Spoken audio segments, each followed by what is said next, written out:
So we showed you in the last video, which is body mechanics for massage application. Part 3 now. Part 3. Now we're in part 4. Yep. How to bolster to support your body, your clients as well, but your body and the table height so that you're not bending over and moving yourself out of neutral position. The sideline position also really lends itself to ergonomically sound positioning and good body mechanics, joint stacking, and using your body weight. So if you want to put that on a pause, Luke. Okay, coming off pause for this. This is the general setup for the table, and we're going to put Luke on here again. Hooray. All right, so in he comes. Okay. And I don't know if they've seen, these are just square blocks of foam in here, okay? If anybody gets interested in where we get these, you can buy them anywhere, craft stores, but it's the firmness of them and your ability. I just use an electric knife to cut them up, so it can be very convenient. I get it primarily off of Amazon, and it's a twin mattress. So coming off the prior setup of the table, we have the square bolster here, but this is where we were before. This one in prone went under the abdomen to keep the spine neutral. This one can be adjusted either at the chest or higher for the client. And that could be a regular pillow, yes, too. Absolutely. Or a rolled towel. Exactly. But if the person then flips over on their side, and I always ask client, are they comfortable? I'm not requiring them to keep these poses. If they need them out, they can take them out. In sideline position, I work with a lot of athletes who are very broad-shouldered, and myself included. I am more comfortable leaving this pillow in because you're going to see it creates a divot for my shoulder. I found that it makes it more comfortable for the hip, the spine, and the shoulder. There we go. Well, voila. You'll see, leg over. And then now you can see the real importance of this long bolster and how this leg fits right on here. And the client's very stable. They don't like it when they're trying to hold their leg in place. The arm here has a nice place to lay, and there's a extra support from the pillow that comes across through here. Now, in this position, if the table was a little bit lower, and I'm struggling with that, or I've got a narrow client, if I move them to the sideline position, I've essentially raised the table. So that is a strategy that you can use as well. But people would say, oh my goodness, where this leg is at is just way too high to work. And it isn't. It isn't too high. So let me show you how I would work on the anterior, or actually I get access to the lateral leg in this position. I just place where I want to be. Here are my slopes, my hills, and I want this foot and this arm lined up. And another point, Luke, the tip of my elbow to the middle of my forearm is where I want to apply the pressure. I see people doing this. They're actually using the elbow, not their forearm. So it's on the side, and that gets or that talked point. about a lot, and that does get shown. And I have seen a lot of using the edge of the elbow. The reason tends to be is that people are trying to apply more pressure and get more intensity, more on that deep tissue kind of context. Here, if I start here to there, broadens that basic compression, I'm still able to get the pressure, but I'm not going to be nearly as pokey and have the potential to bruise. Well, and I'm not going to be hurting my shoulder exactly, either. Yeah. So not here, right here. Mm-hmm. And you want your arm, your hand nice and relaxed.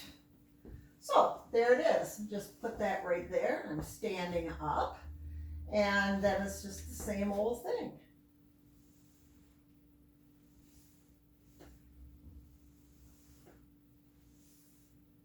I come around through here. Now this is an example where you may want to turn your body away from the table just a little bit to get up on the slope here on the lateral and posterior side of the thigh.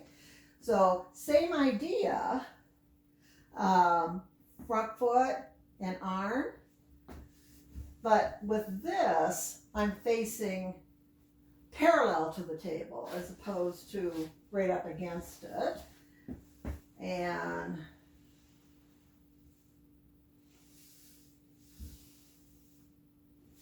then I can come around this way, get the stance that we're recommending, and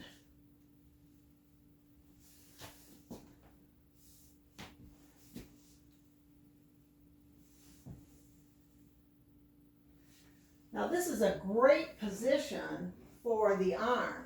And I'm going to switch from my forearm to my hand here, and here I go.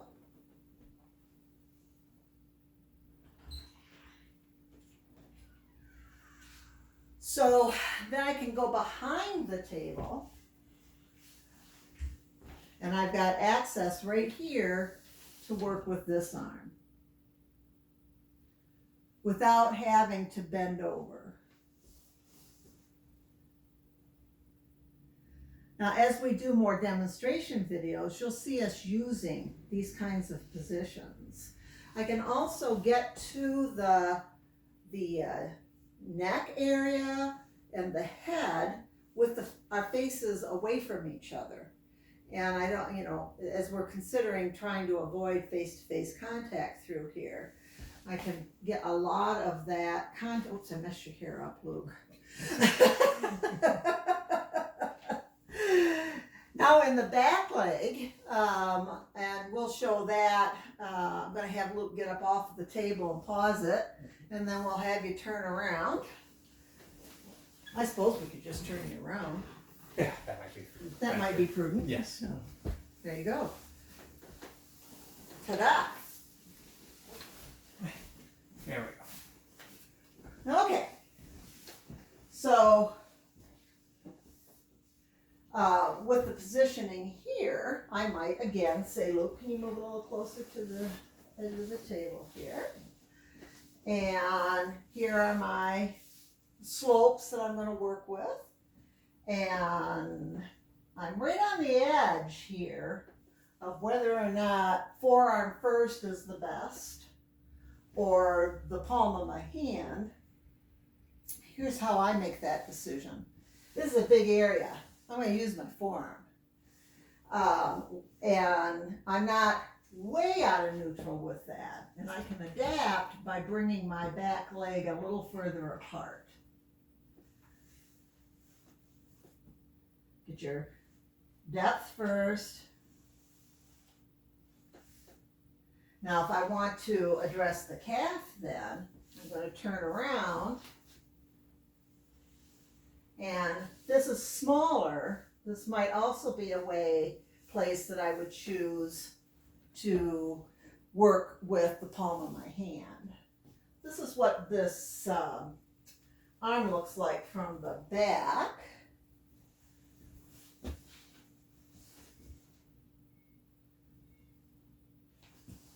There's a little move for you. Hold that right there. Now, the demonstration is primarily using a compression to make the initial contact with a glide. Most of what we do is that, isn't it, Luke? Mm-hmm. Compression with a glide, and by altering your direction, you can get a lot of the same changes in the tissue and avoid kneading, which is a little bit harder to do. And so again, it's always about us first, and it's about the result. And so we're also in future videos going to teach you how to avoid kneading and substitute positioning and gliding with that. Here I can get to the lateral side, which often gets missed. And if I just roll this client a little bit forward, you're the client there, Luke, I can get to the back.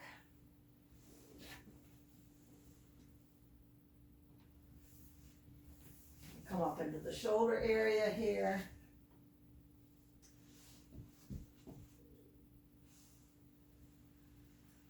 Notice I'm pretty close to the table. This is a short excursion area.